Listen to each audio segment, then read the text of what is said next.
Marwadi university మంచి భవిష్యత్తు కోసం తెలుగు విద్యార్థులు ఇష్టపడే యూనివర్సిటీ. కాల్ 9059052378 9059052379.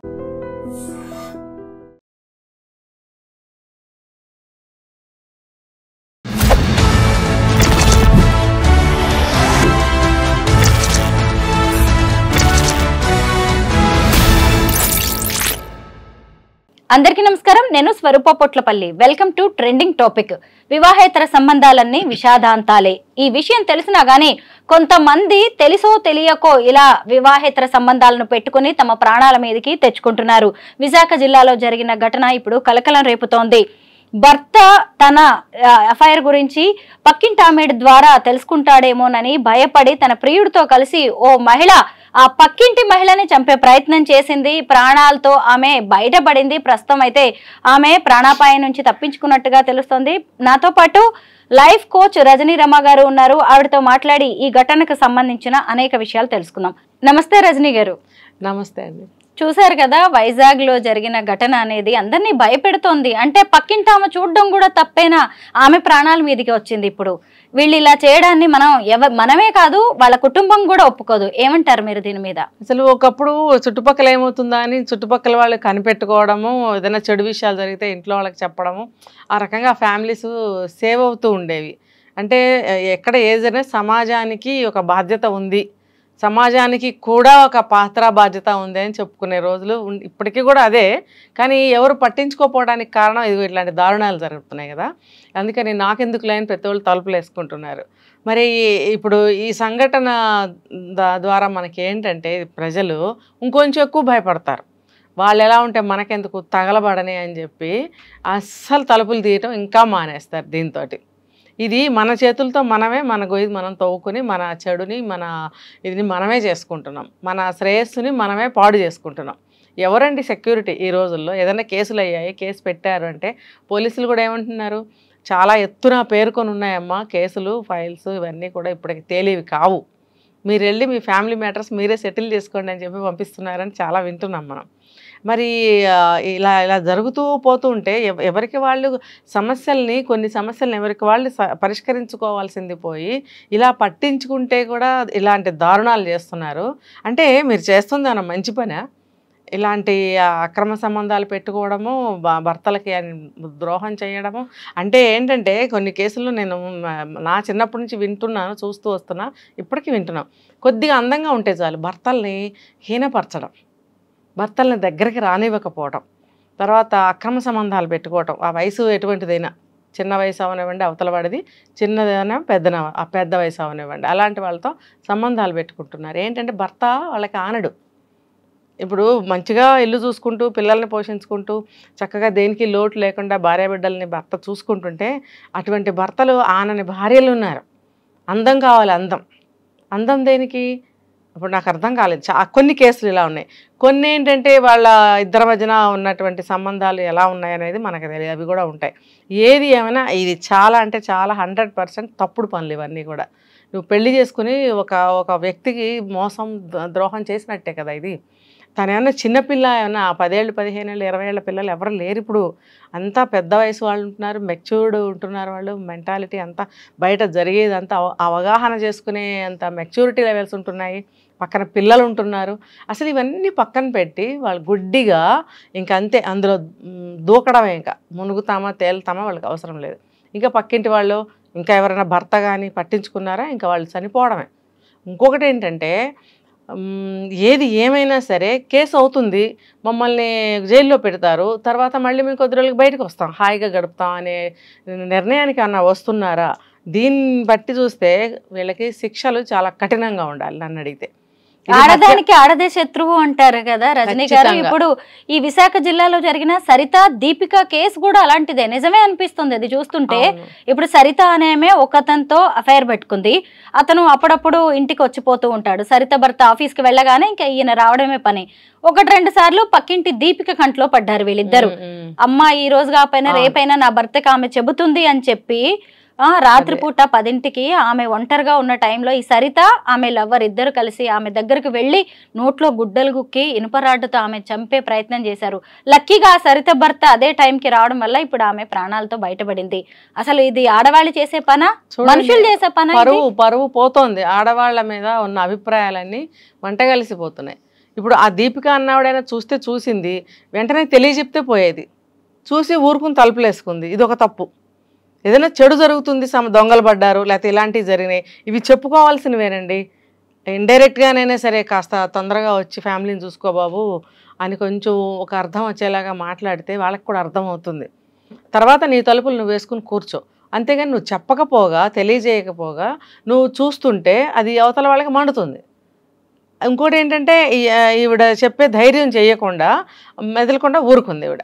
దీని అంతటికి ఏంటంటే చెడే. తర్వాత వీళ్ళకేమో భయం బయలుదేరుతుంది, కోపం వస్తుంది. ఈవిడ ఇలా చూస్తుంది ఏంటి మనల్ని అనేటువంటి ఒక గిల్టీ వస్తుంది. వీటన్నిటితో పాటు అడ్డం ఒకవేళ చెప్తుందేమో, మీరు అన్నట్టు నా భర్తకి చెప్తుందేమో లేకపోతే ఇంకెవరికైనా చెప్తుందేమో, ఈవిడ తీసేయాలి అడ్డం. ఏముంది కొద్ది రోజులు జైల్లో కూర్చుంటాం, బయటకు వస్తాం. ఇది అభిప్రాయాలు. వీళ్ళు ఇష్టారాజ్యంగా బిహేవ్ చేస్తూ ఎవరు అడ్డొస్తే వాళ్ళని తీసేయడం. ఇలాంటి వ్యవహారాలు సాగిస్తున్న వాళ్ళు అటు భర్తను చంపడమో లేదంటే భార్యను చంపడమో, లేదంటే తమ సుఖానికి పిల్లలు అడ్డంగా ఉన్నారని పిల్లల్ని లేపేయడం, ఎంత దారుణంగా హత్యల వరకు తీసుకువెళ్తున్నారు. ఆ సుఖంకి అలవాటు పడి ఈ మధ్య మీర్పేటలో జరిగిన భార్యని ముక్కలు చేసి చంపిన ఘటనలో కూడా చివరికి ఇలాంటి వివాహేతర సంబంధమే బయటకు వచ్చి అవే కారణాలు అవుతున్నాయి. మరి వీళ్ళు తెలుసుకోవాలి ఎందుకు ఇలాగ మనం ఒక ఏం చెప్పాలంటే ఒక అశుద్ధాన్ని, ఒక ఎంగిలిని కోరుకుంటున్నట్టే కదా వీళ్ళు. ఆకలేస్తే మురుక్కాలువలో ఉన్న ఫుడ్ తీసుకుని తింటామా అనేది ఆలోచించాలి. వాడు దరిద్రుడు ఎవడో దారైపోయేవాడు, వాడి వ్యక్తిత్వం ఏంటో, వాడి శరీరం ఏంటో, వాడి బుద్ధి ఏంటో, వాడి ఆలోచన ఏంటో, వాడి శరీర శుభ్రత ఏంటో, వాడు ఎటువంటి పుటక పుట్టాడో, వాడు ఎక్కడోడో ఇవేం అవసరం లేదా? పైగా వాడితో ఈమెకి జీవితం ఉంటుందా, ఫ్యూచర్ ఉంటుందా చెప్పండి? సమాజం ఈమెను గుర్తిస్తుందా, గౌరవిస్తుందా? ఎందుకు ఇవన్నీ ఆలోచించారు? వీళ్ళు అనామకులు లాంటి వాళ్ళని పట్టుకుంటారు. మగవాళ్ళైనా ఆడవాళ్ళైనా ఇలాంటి బుద్ధి ఉన్నవాళ్ళు అనామకులు లాంటి వాళ్ళనే పట్టుకుంటారు, నోరు లేపకుండా. అలాంటి వాళ్ళతో ఏముంది, యూజ్ అండ్ త్రో చేసేద్దామని. అది ఇలాంటప్పుడు బయటపడతాయి, ఎవరో ఒకళ్ళు బలైపోతారు. వాడి ఫోటో చూశారు కదా, అవతారం ఎలా ఉందో. మరి ఏంటి, భర్త చక్కగా ఉద్యోగానికి వెళ్ళి ఆయన ఆఫీసు డ్యూటీలో ఆయన ఉంటే ఇలాగా దారిన పోయే వాళ్ళతో ఈ అఫైర్స్, పైగా వేరే వాళ్ళ ప్రాణాలు తీసేదాకా రావడం అంటే తప్పుల మీద తప్పులు. ఒక తప్పుని కవర్ చేయడానికి ఇంకొక తప్పు నేరం. రేపు వీళ్ళ పిల్లల భవిష్యత్ ఏం కావాలి, ఏమవుతుంది? ఇంకా వీళ్ళతో పాటు వాళ్ళకి అనాథలు అయిపోతారు. చెప్తున్నాం కదా, మనం ఎన్ని కేసులు మాట్లాడుకున్నాము. ఇలా తల్లిలా తండ్రిలా పిల్లల అనాథలు, పిల్లల భవిష్యత్ ఏంటి, అసలు పిల్లల గురించి ఆలోచించే ప్రసక్తే లేదండి.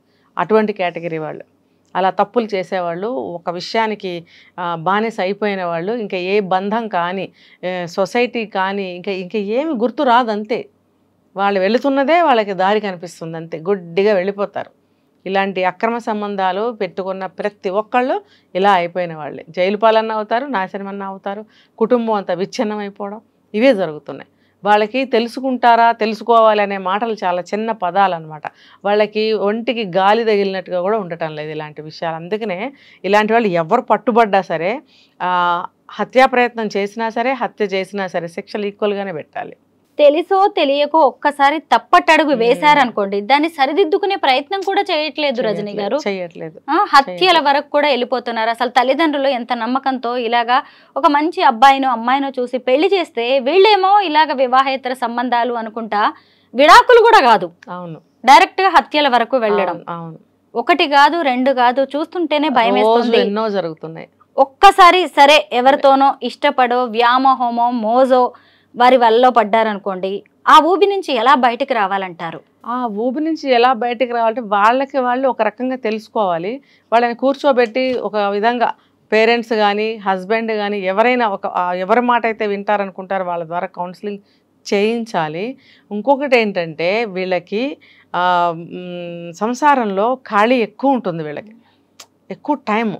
ఇలాంటి వాళ్ళ ఇళ్లలో పనులు కూడా ఎక్కువ చేయరు. ఏదో ఇంత వంట చేసేసామా, పిల్లల్ని స్కూల్కి పంపించేసామా, వెంపర్లు అనమాట. ఇంకొకటి ఏంటంటే ఈజీ మనీ కోసం మనం ఇది చాలాసార్లు చెప్పుకున్నాం. ఇప్పుడు కోరికలు గుర్రాలు అయిపోతున్నాయి వీళ్ళకి. ప్రతిదీ కూడా వయసు తారతమ్యం లేకుండా ఆ స్టైల్స్ కానీ ఏదైనా అది ఆర్టిఫిషియల్ జ్యువెలరీ అనుకోవచ్చు కేటగిరీని బట్టి, హై లెవెల్ అయితే బంగారం అనుకోవచ్చు. ఈ నగల పిచ్చి, బట్టల పిచ్చి, తిరగటాలు, డబ్బులు కావాలి. డబ్బులు ఎక్కడి నుంచి వస్తాయి? మామూలుగా చిన్న ఉద్యోగం చేసుకునే భర్త అంత డబ్బు తేలేడు. ఈ కోరికలు తీరాలి కాబట్టి ఒక కారణం ఇది కూడా ఉంటుంది. ఈజీ మనీ, డబ్బు సంపాదన కోసం కూడా ఇలా చేస్తుంటారు.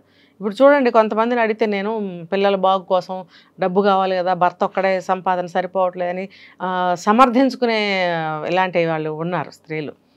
ఈ కారణాలు ఇలాంటివి ఉంటాయన్నమాట. వీళ్ళకి మనం ఎవరిని కూడా బ్లేమ్ చేయలేం. ఇలాంటి వాళ్ళని తల్లిదండ్రులు ఎలా పెంచుంటారు? ఏదో పెరుగుతుంది, పెరగని, పెద్దగా చదువు సంజలు ఉండవు. ఏమో చదువుకుందేమో అమ్మాయి, నాకు తెలీదు. మహా చదివితే 10th, 9th, ఇంటర్ ఫస్ట్ ఇయర్లు పెళ్ళిళ్ళు చేసేయడం చిన్న వయసుల్లో. ఏదో ఆటోమేటిక్గా సంసారం సాగుతుంది, పిల్లలు పుడతారు. కొంచెం ఒక ఏజ్ వచ్చేటప్పటికి వాళ్ళకి ఏదో అంటారు కదా, చుట్టుపక్కలన్నీ కలర్ఫుల్గా కనిపిస్తుంటాయి అన్నమాట. ఏంటో నాకేంటో లోటు అయిపోయినట్టుంది, నేనేదో నష్టపోయాను అంటే చుట్టుపక్కల వాళ్ళు మాట్లాడుకుంటుంటారు కదా, నాకు చిన్నప్పుడే పెళ్ళి అయిపోయింది, నాకు అవంశం తెలియని వయసులో పెళ్ళి అయిపోయింది, ఎంజాయ్ చేయలేకపోయాను, ఇలా కూడా అంటారు. చాలామంది కొన్ని సందర్భాల్లో స్టేట్మెంట్స్ ఇస్తూ ఉంటారు, మా టైంలో అవి లేవు కదా అందుకని ఇలా ఎంజాయ్ చేస్తున్నాము, చిన్న వయసులో పెళ్ళయింది కదా మేము ఏమి ఎంజాయ్ చేయలేదు, ఇలాగా చెప్తూ ఉంటారనమాట. అయితే ఏ ఎంజాయ్మెంట్ అయినా సరే భర్త అనేవాడు ఒకడు ఉన్నాడు కదా, అతనితోనే ఎంజాయ్ చేయొచ్చు కదా. ఒక తిరగాలి, లేకపోతే ఇంట్లో మంచిగా ఉండాలి, భర్తతోటి బెడ్ విషయంలో మంచిగా ఉండాలి, ఇవన్నీ కూడా ఇప్పుడైనా ఉన్నాడుగా భర్త. అప్పుడు ఎంజాయ్ చేయలేకపోతే ఇప్పుడు భర్తతో చెయ్యి. ఇప్పుడు వేరే వాళ్ళు ఎందుకు రోడ్డు మీద వాళ్ళు? అసలు ఎంత నీచమైన వస్తువు అండి పరాయి వస్తువు అంటే, నా దృష్టిలో నీచమైన వస్తువు అనమాట. ఆ నీచమైన వస్తువు వైపు ఎవరు మంచి వాళ్ళు చూడరు. చూశారు అంటే వీళ్ళ మనస్తత్వం ఎటువంటిదో చూడొచ్చు. ఇలాంటి వాళ్ళకి మనం చెప్పేది ఏమీ లేదు. ఈ కేసులు కనుక పట్టుబడితే మాత్రం శిక్షలు హత్య చేసిన దానికి సమానంగానే ఉండాలి. వీళ్ళు అనుకుంటున్నారు మేము బయటకు వచ్చేస్తాము, అలా కాదు. నువ్వు బయటకు వచ్చినా లోపలన్నా నీకు శిక్ష కఠినంగానే ఉండాలి. మళ్ళీ జీవితంలో ఏమంటారంటే ఒక పశ్చాత్తాపం వచ్చి విలవిల్లాడాలన్నమాట, అలా ఉండాలి శిక్షలు. ఇలాంటి వాళ్ళ వ్యవహారం ఎలా ఉంటుందంటే, పిల్లి కళ్ళు మూసుకొని పాలు తాగుతూ నన్ను ఎవరు చూడట్లేదు అనుకుంటుందంట. అలాగే ఉంది. ఏదైనా బయటపడేసరికేమో వేరే వాళ్ళని చంపడానికి కూడా వీళ్ళు వెనకాడరు. కానీ ఎప్పటికైనా తప్పులే, నలుగురికి దొరికిపోక తప్పదు. రీజన్ అడిగితేనేమో ఏం చెప్తారు, అది పిచ్చి పిచ్చి మాటలు చెప్తారు. నాకు అలా అన్యాయం జరిగింది, ఇలా అన్యాయం జరిగింది, ఇలా అనుకుంటా, ఇలా జరుగుతుందని నేను అనుకోలేదు, లేకపోతే అతనే నన్ను అందులోకి దింపాడు, నేను ఇంటెన్షన్గా చేయలేదు, ఇలాంటి మాటలన్నీ మాట్లాడుతుంటారు. ఇవన్నీ పెద్ద కారణాలా? ఏదైనా నీ అంతరాత్మ అనేది ఒకటి ఉంది కదా. నువ్వు ఎప్పుడో చిన్నప్పుడు పెళ్లి చేసుకున్నావు, ఓకే, ఇప్పుడు నీ వయసు ఎంత? ఇప్పుడు కదా నువ్వు తప్పు చేసావు. ఇప్పుడు నీ వయసుకి నువ్వు ఎలా ఆలోచించాలి? నువ్వు చేసిన తప్ప రేటా నీ మనసు చెప్పదా? రేపు అసలు నీ పిల్లలకి ఏం చెప్తావు? అసలు వాళ్ళ పిల్లలు కూడా అలాగే పెరుగుతారు, వాళ్ళు కూడా అనాథలైపోతారు, లేకపోతే వీళ్ళలాగానే క్రిమినల్ మైండ్ గానే పెరుగుతారు. Thank you so much Rajani గారు.